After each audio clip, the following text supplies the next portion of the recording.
नमस्कार, मी पी.बी. कोकरे.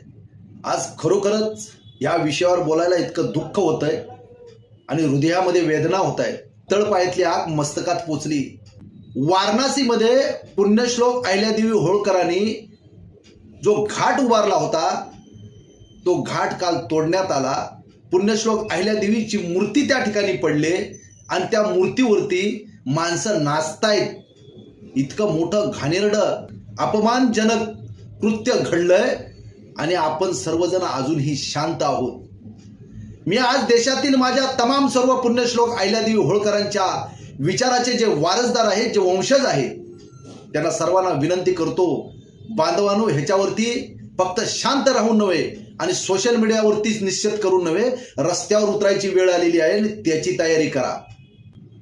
आमचं सरकार बोंबलतंय की आम्ही हिंदूंच्या संरक्षणासाठी, हिंदूंच्या रक्षणासाठी सक्षम आहोत.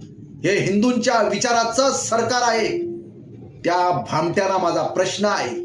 पुण्यश्लोक अहिल्यादेवी होळकरांनी एका जातीसाठी नव्हे, या देशातल्या मानव जातीच्या रक्षणासाठी आणि त्यामध्ये पशु जनावरांच्या उद्धारासाठी सुद्धा काम केलं. इतकं मोठं ह्या होळकरांचं कार्य आहे.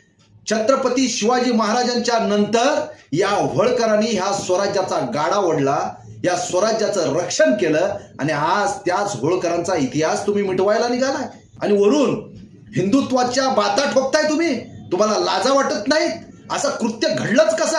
आणि ज्यांनी हा प्रकार केलाय त्यांच्यावर ताबडतोब गुन्हे दाखल करा, त्यांना जेलमध्ये टाकायचं काम करा. तेव्हा आम्ही म्हणू की तुम्ही खरोखर तुमच्या बुडात जातीचा किडा भरलेला नाही. असं जर तुम्ही कृत्य केलं नाही तर ह्या देशातला धनगर, पाल, गडऱ्या, कुरबा हा समाज तर रस्त्यावर उतरणारच आहे तुमच्या विरोधात. त्याबरोबर पुण्यश्लोक अहिल्यादेवी होळकरांनी एका जातीसाठी नव्हे, एका धर्मासाठी नव्हे, अखंड मानव जातीच्या हितासाठी काम केलेलं आहे. म्हणून या देशातला सर्व जाती धर्माचा मानव या रस्त्यावर उतरून तुमचा निश्चित व्यक्त करणार आहे.